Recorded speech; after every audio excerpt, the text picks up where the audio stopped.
Welcome, welcome, welcome. I'm always in my kitchen, so I'm going to feed you the good news. So let me tell you what the good news is. A 17-year-old gave me this tip because she clowned me for my knife collection. And she said, you got to get better knives. So I did, and it changed the game on me. I cannot touch it because it's going to cut me. It's going to cut me, and I don't want to give you all that. But it is very sharp, just as sharp as my next guest, Mr. Harris. All right. Welcome to the good news feed. Hey, that was good. I like that. I didn't know where you were going, but I like that. That was good. Hey, I was ready for you today. You are sharp, brother. Listen, what's the good news? Everything is good, man. I how the old saints say, I'm too blessed to be stressed, right? Fair enough. It's a lot going on in the world, obviously, and so I don't want to be flippant. I am certainly mindful of the moment that we're in. With my wife and I are dealing with the same thing a lot of parents are dealing with, trying to figure out what we're going to do with our kids in the fall. So there are things that we are contending with, but I think overwhelmingly the news is good in my house. Business is good, praise God. My children and my wife are healthy. Yeah, man. Like I said, too blessed to be stressed. Well, I love it. Now, for those of you who have not had the blessing to know Mr. Vince Harris, we go a ways back, like teenagers, like yesterday. Yeah. And he has never ceased to amaze me with the things that he has done. Beyond being a husband, beyond being a father, he is in real estate. He has mingled into film production. He is also the host of Heart of the City and had some really good, interesting conversations with a billionaire. I can't even count that high, but it was exciting to watch, and you should watch it too. So that being said, this conversation is going to get as deep as we allow it to be. And I'm going to let Vincent tell us a bit about Who's It and this film, 72 Hours, A Brooklyn Love Story, and Heart of the City. You decide where you want to start with that today, dear.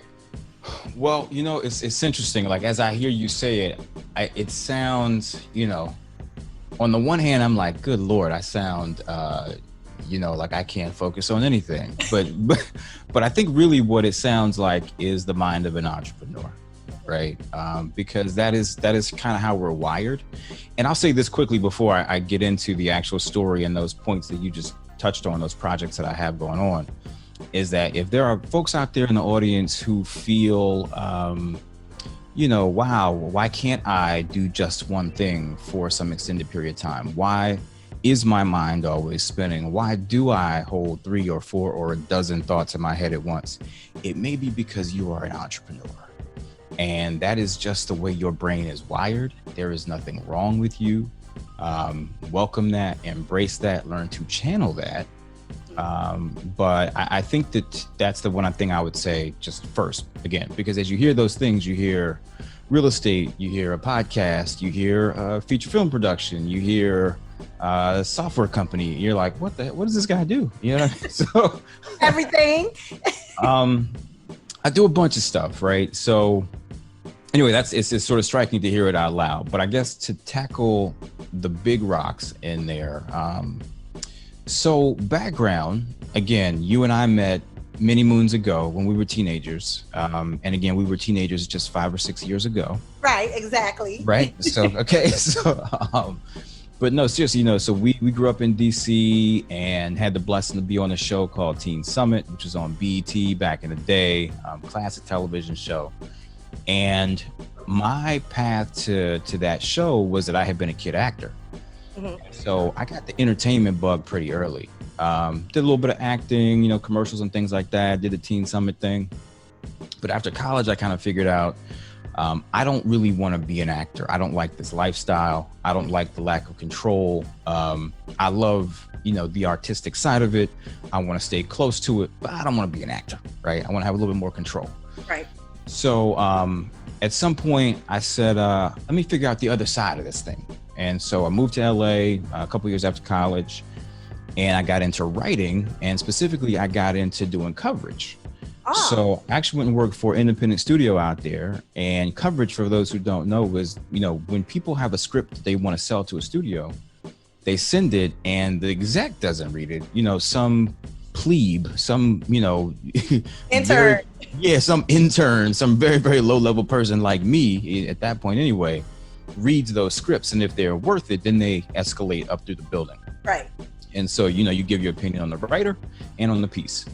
And so I did a bunch of that, figured out how to write movies, one from reading a bunch of them, reading a bunch of books, ended up writing and co-producing a buddy of mine's thesis project at AFI, American Film Institute, which is a pretty highly regarded institution out there. And I was like, cool, this is going to be my bag. You know what I'm saying? Right. Like, I don't have to be, the talent, beholden to all the suits. I have found my way behind the camera. I'm still close to the product, close to the art. You know what I mean? Boom, I'm good to go. You know what I mean? So this is what I'm thinking is going to happen. My buddy's at AFI.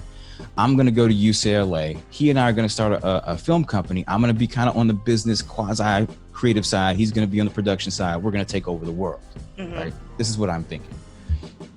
And weeks after I got into UCLA's program, I got a phone call from my aunt that my mother had gotten very, very sick. Oh. And so I ended up moving. I ended up telling UCLA, look, I can't come there right now. I'm gonna have to defer my admission. I'll come back when I can. I got to go take care of family. Right. Long story short, moved to Houston. By that point, I had a much younger brother and sister, and ended up, I thought I was going to be there for like 6 months to get, things in order. I was there for 5 years. But while I was there, that was the first splintering, right? So those big rocks you talked about, all the things. So I had to put the entertainment thing on the side. I had to get a regular job.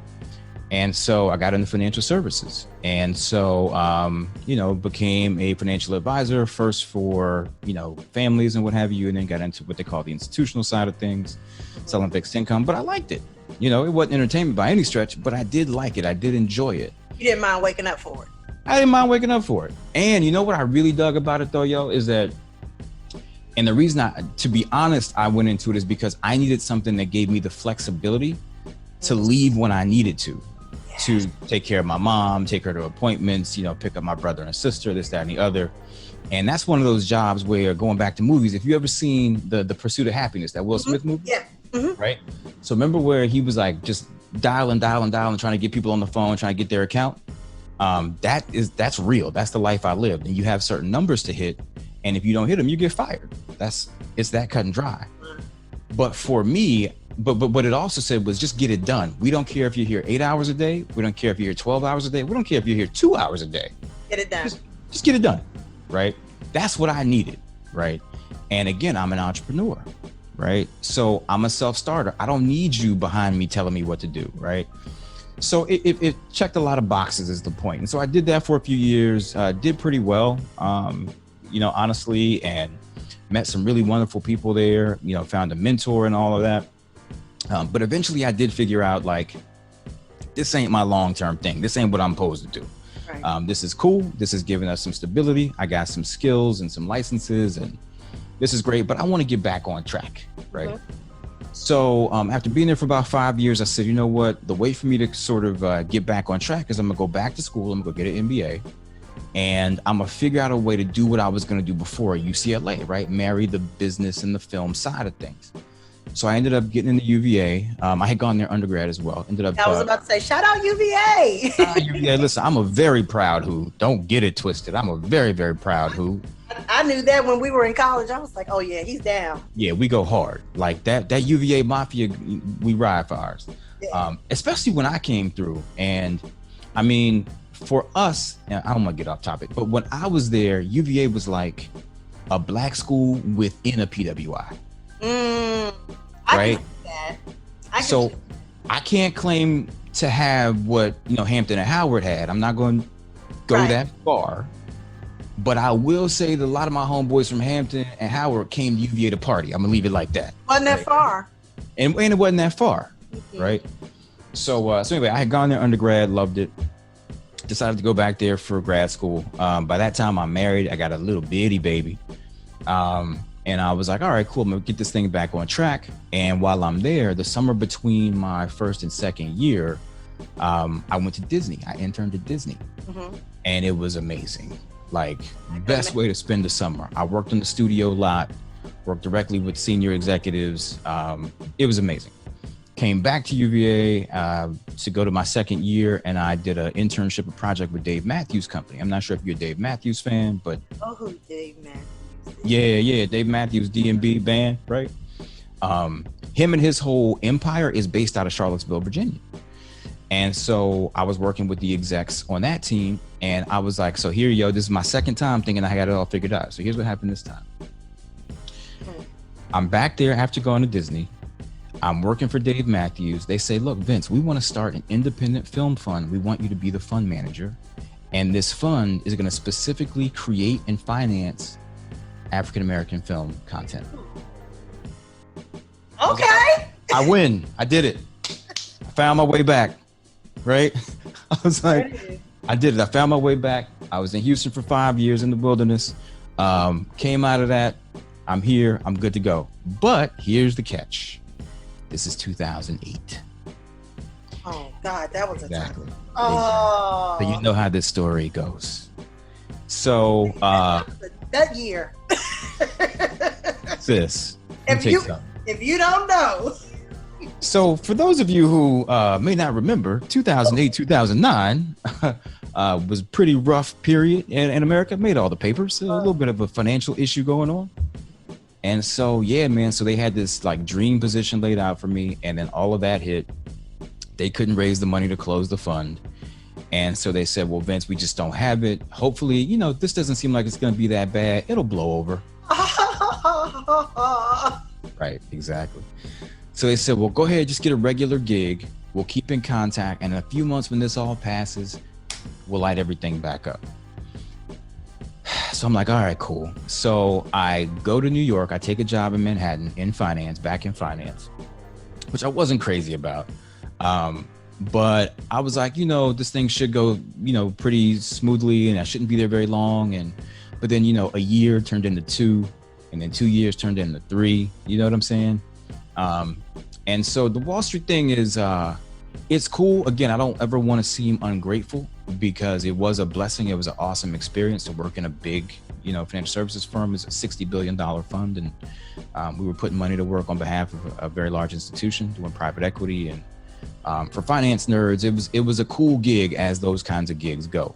But I didn't love it, right? I used to come home. So check this out. I used to come home and I would tell my wife all the time, I really wish I liked this job. I would say it all the time, because I was making really good money. And again, as those jobs go, I had a lot of responsibility. It just wasn't for me. It just wasn't in my heart. And so when I got to that place where I was just unhappy, and I was like, in my office out loud sometimes going, why am I here?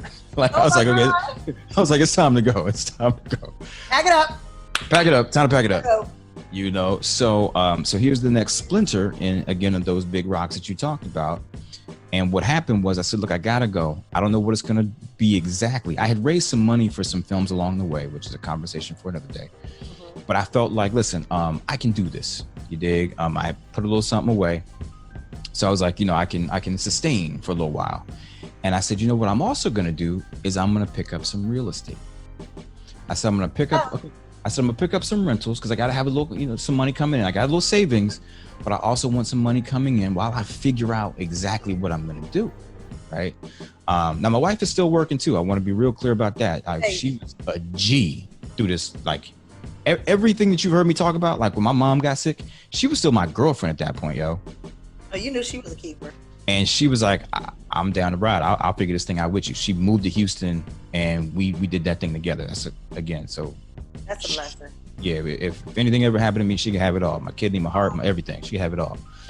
So anyway, so fast forward. So I decided I got to leave. I don't know what I'm going to do, but I got to leave. And I do pick up a couple rentals and things like that. That's supposed to be my side hustle while I'm figuring out the media entertainment thing, right? But this side hustle keeps kind of getting louder, right? To where I got to spend more time. Pay attention to it, you dig? And so all of a sudden I'm spending more time on the real estate thing. So I said, well, maybe this is sustainable, right? I reach out to my man who went to UVA with me undergrad. He's a world-class software developer, literally probably the smartest man that I know personally, like all jokes aside. Yeah, nice. And I would reach out to him from time to time and I would be like, look, I'm doing this real estate thing, but I don't have a lot of good data. Can you build me a little piece of software that does this?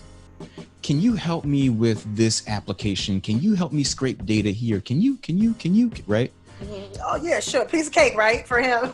For him, yeah. I didn't realize how big a deal it was, but I'm lucky I got genius best friends. You know what I'm saying? So like, I really lucked out. And back to those entrepreneurs I was talking to in the beginning of this thing. If you got people in your circle, man, treat them good, you know, because especially when you're starting out, you're going to leverage relationship. You're going to leverage the currency you have with the people who are already in your life. Luckily, the people listen. Untapped. There's so many untapped resources in our community that we just don't say, hey, I need help with. Well, we're not good at that. But you just said we're not good at saying, hey, I need help. Yeah. You know what I'm saying? But thankfully, you know, he is like a brother to me. And so I did ask him for help over and over and over and over again. And eventually he said, you know what, man, if you're having these issues, I'm sure a lot of other people are. Maybe there's a product in here. Maybe we should start a company. Maybe there's something we could build and sell. Bet. So that was the birth of Who's It, right? And so we start that company in, I think, 2015 or thereabouts. I left my gig in 2012, 2013. Like I said, I was trying to figure out the media thing. I went to India for a little bit. I had like I was going to do like ad films for people is what I thought I might do. Mm-hmm. So went there and did a project and came back and did some other little stuff. And then, like I said, I got into the real estate heavy. By 2015, we start this company. And this company is really designed to help real estate investors get the data they need, but to get it quickly. Good, accurate data that they need to find out if a property is going to be a good investment. And we'll make sure that information is at the end of this show. Boom. Yeah, right. So we start that. We're 2015. We a buddy of a friend of mine too, but a guy in DC who was a very successful Black real estate developer down there, gave us a little money to get started. He was back of the envelope. It was just like an idea. So we're off and running. We spent about a year and change building out this product, started getting some traction. It was doing pretty well. But then in 2017, we got into an accelerator up here in Manhattan. And their accelerators are just, it's like an incubator kind of, right? Mm-hmm. And they'll help, if you got a business, help you to grow it, help you make the contacts you need. Often they will put some money in. They put a little money into our company as well. They're a venture capital firm. Let me start there. But they have these other services. We took a little bit of VC money. And so we're doing well. We're starting to get traction, starting to make money. And then in 2018, we connected with the third sort of part of the rock, if you will, which is my homeboy, Max Maxwell, who is probably the #1 real estate influencer and coach in the country. Go to his YouTube. If anybody out in your audience is interested in getting into real estate, go to YouTube, look for Max Maxwell. This brother gives away the entire game for free. Wow. Young brother too, and just blessed, man. Just a really amazing entrepreneur. So anyway, we connect with him, add him to the team. We launch another product called REI Rail. And that thing just took off. It really took off and did great. God is good. And so from fall of 2018 to now, that has been our flagship product, REI Rail. It's also to help real estate investors, but it's more of a marketing product. But the thing that kind of buttons this whole thing up, and I'm sorry for being so long-winded. No, dude, I'm here to learn, and we are too. So go ahead. Well, so the thing that buttons this up, to go back to your initial question about, you said, Who's It in real estate and, the movie and all this in the heart of the city, that buttons it all up. The final piece is the Heart of the City podcast, is that even though we started by providing software to people, and it's amazing, world-class, top-of-the-line software, what we have learned, Yolonda, is that The reason that our customers really, really like us, the reason that they really are connected to us is that we built a community. Mm-hmm. And so we give them a lot by way of content. So we have a bunch of podcasts, right? We do a bunch of educational stuff. We just kind of sew into them all this other information. Yeah, we sell software too, of course, but it's all this other stuff that we surround them with that really has created a sense of community. And so Heart of the City is the most recent thing to come out of that. We started that just this past holiday season. And it started as an audio only podcast.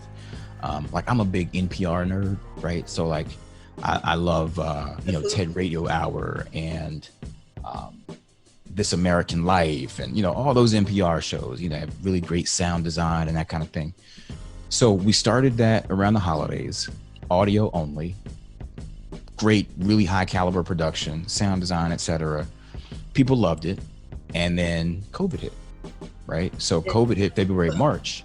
And so then we switched to this video format and we started doing live streams. And I was really hesitant, to be honest. Like I'm not, like I said, I'm over the being on camera stuff. Like I gave that up 20 years ago, right? I really prefer to be behind the scenes.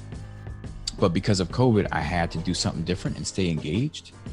And so we started doing these video live streams and there again, it's kind of taken off. Like, listen, we're not Joe Rogan by any stretch, but, we can get the job done. Like you said, when you were at that one job, get it done. Get it done, Let me tell you how I tuned in on the show you had with the family business, the cannabis business. And not everyone, okay, 3 people have said to me, you need to use canna butter for your cookies. And I was like, the process looks like it's so detailed. And one of my girlfriends, again, calling on a friend, she said, I make it all the time. I can give it to you and let's see what happens. I make $75 a batch for brownies. I said, what? She come again and say, what? Right, yeah.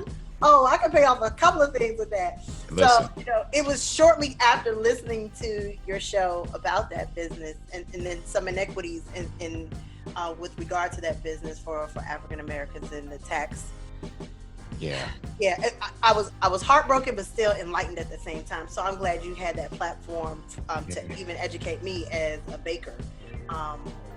But I am thankful that you were able to take us through that journey, because you have a saying that I want you to expand on as much as you can, that Black people can solve their own problems. And you just detailed how, there's this, when I say problem here, you had things to figure out. Yeah. And along the way, they started figuring themselves out for you. You just had to keep moving.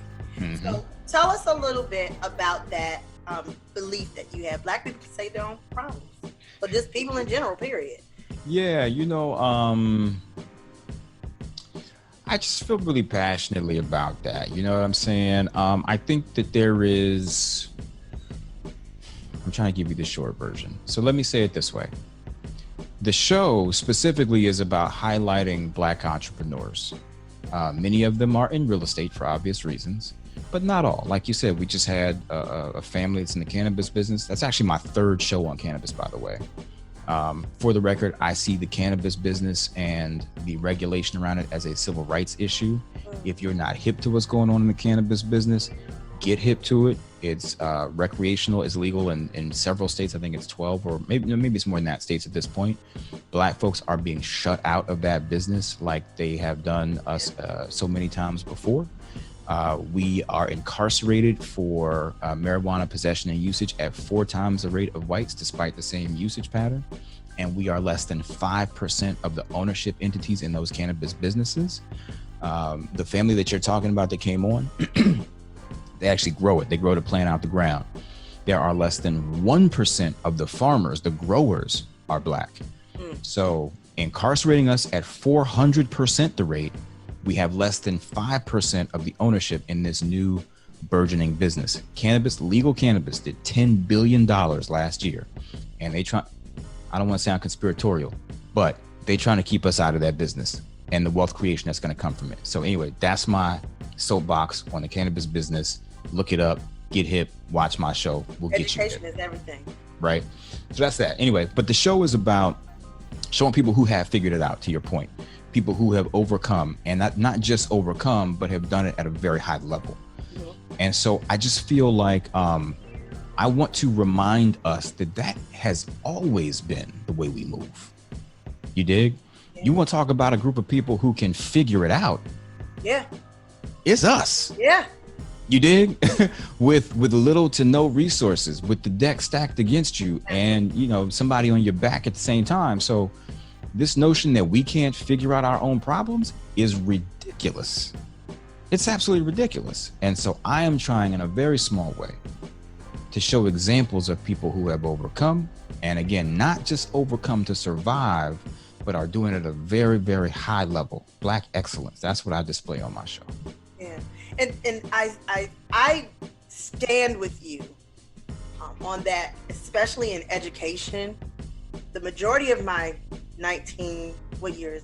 almost 20 years of experience in education has been, the large majority of that time has been with urban students in urban education. Mm-hmm. Of course, the statistics, they come from impoverished homes, right? And because they don't have the resources, they can't do X, Y, and Z. I will never forget the last year at my Angelou Public Charter School. It was, at the time, it was its last year for the middle school.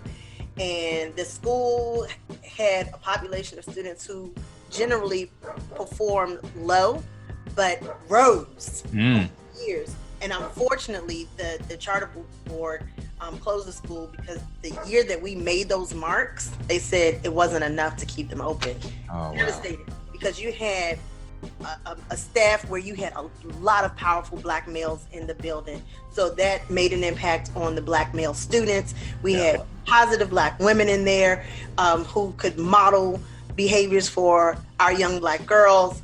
And the year prior, the testing year prior, I want to say it was about 52 to 57% of the students passed the writing portion. Okay. It never happened in the history.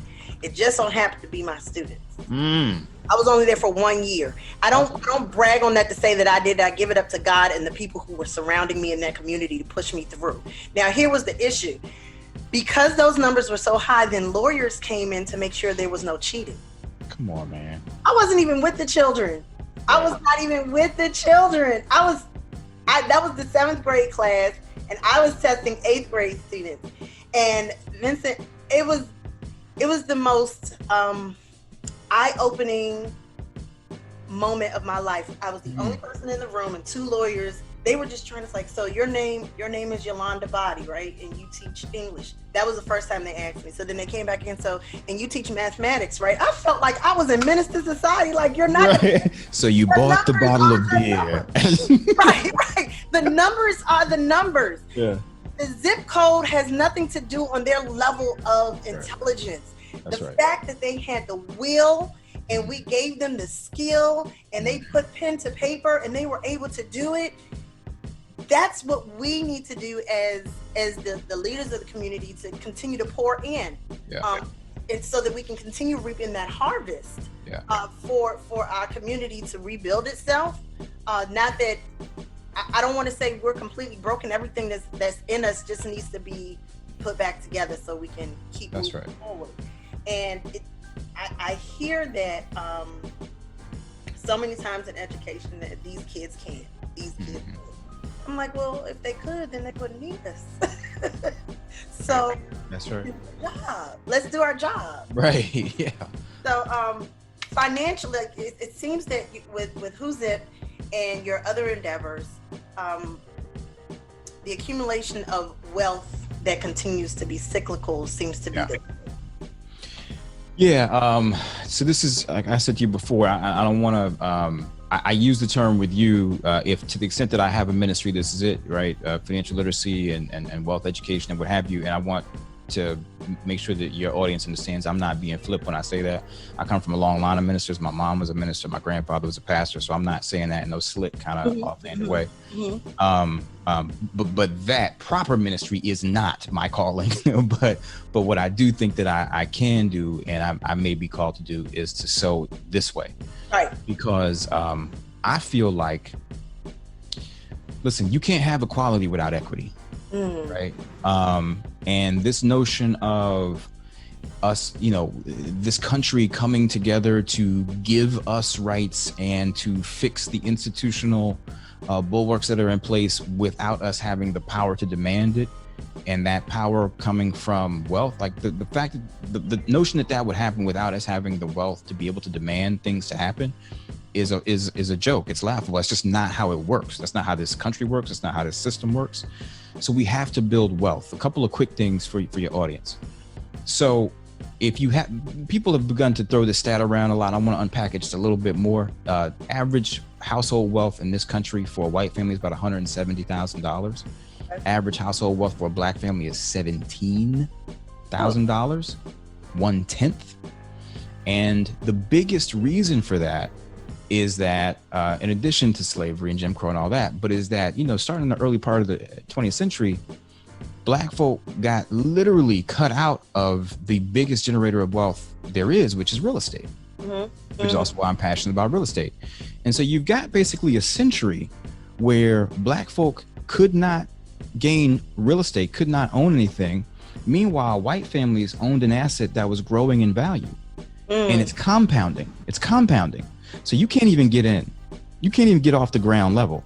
This thing is compounding. So it's actually not doing like this. It's doing like this. That's right. visual. And every year what happens is that is equity that family can use to pay for college, to send, baby boy to culinary school. Yeah. To weather a storm. If there's a financial shock on the household, they can tap that equity. And black folk been like this, right? We've had no wealth. And so here we are. Not only is our wealth number 10% of white households, it's getting worse. The gap is widening. In 2020 still. Sis, let me tell you something. There are places in this country where it's even worse than that. When I had Don Peoples on the show, he put me up on game. He said that in Boston, average black household wealth is $8. No. You heard me right. Net worth. That's barely a Wendy's Listen, #1. I don't have a piece of equipment on my desk that's $8. There is nothing in here I could buy for $8. That is how bad it is, family. And so that's why, for me, I'm passionate about it. And so the other thing that he and I talked about was, in this moment that we're in, listen, I'm pissed off about police brutality and what they did to brother George Floyd. And listen, I have cried over that thing, literal, real tears. I am angry. However, I think that the bigger thing that we can do, rather than saying, don't kill me in the street, is to figure out how to get our fair share, get a claim to the wealth building mechanisms of this country. That is what we need. Because I guarantee you, if we were a community that had enough wealth, had enough leverage, had enough say-so, had enough influence, they would dare not do these things. Yeah. Right?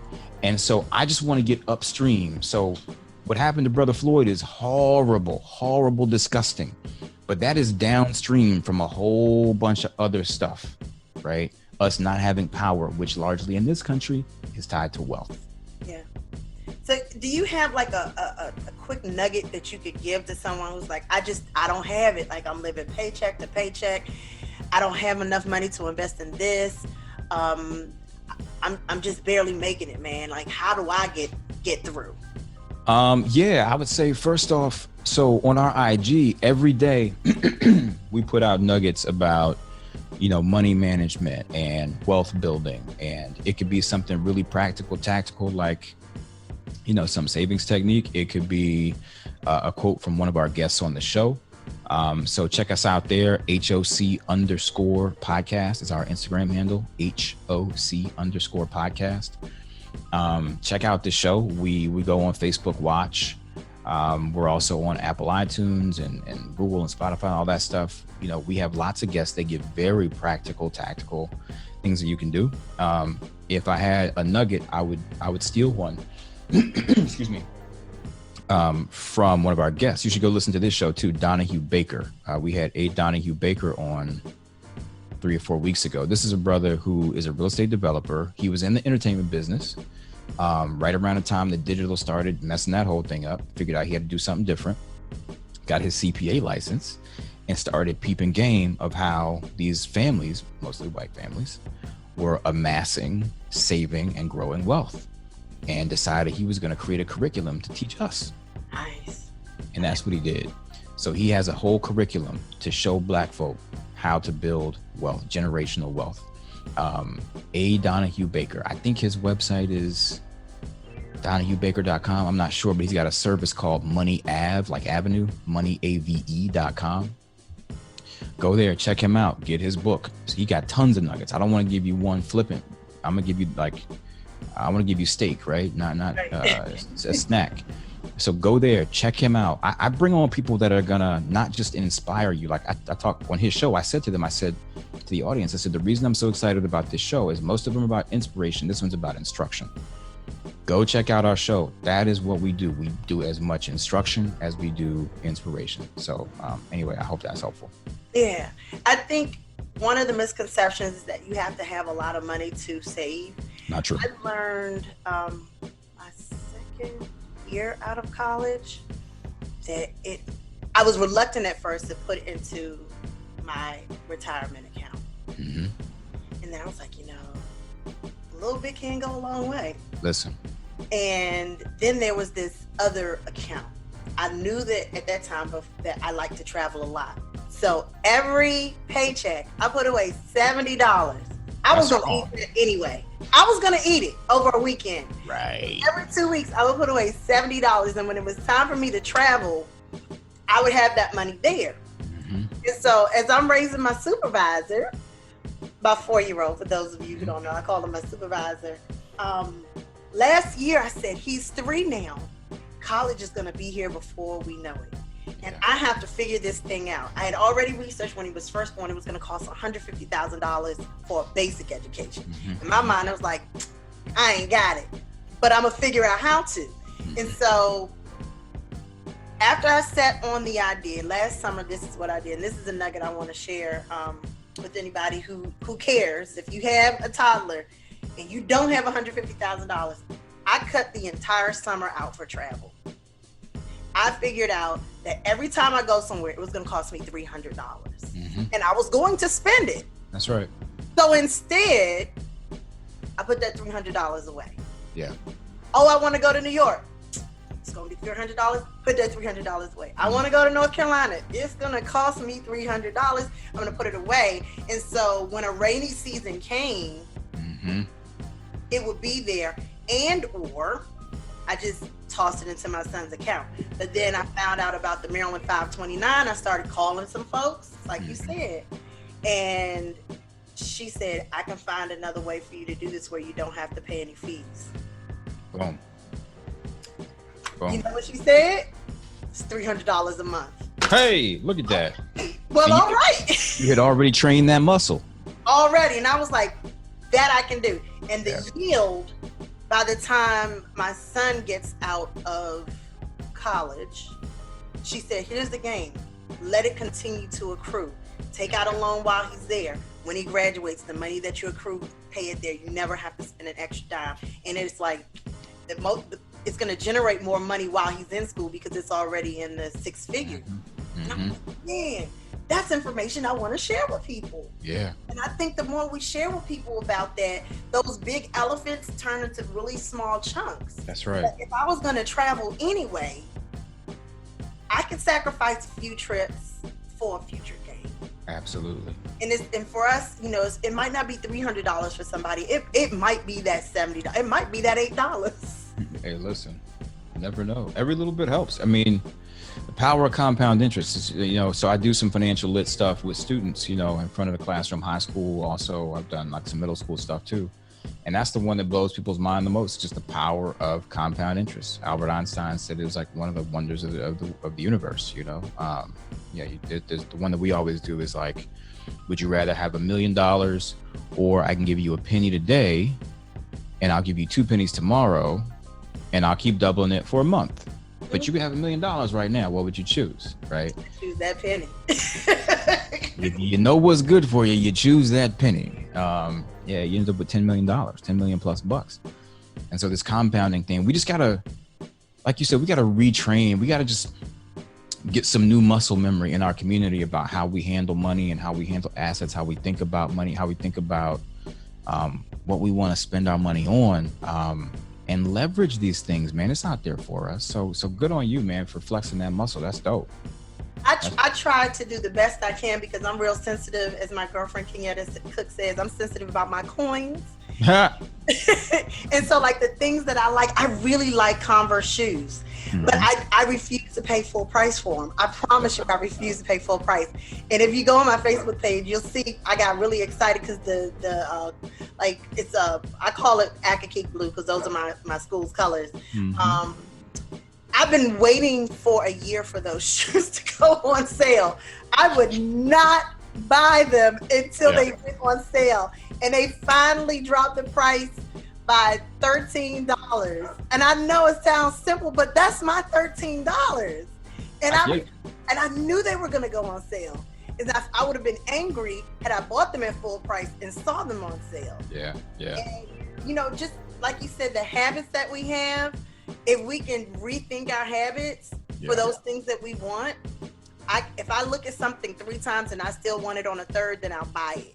There so you go. I'm not like bought into the advertisement, and you know, just those little things. Yeah, it's just it's habits, it's muscle memory, and that one that you just said, we actually have that one. We posted that a couple weeks ago. You know, if you really want to buy something, come back in a week, come back in 2 weeks. If you still want it, go ahead and get it.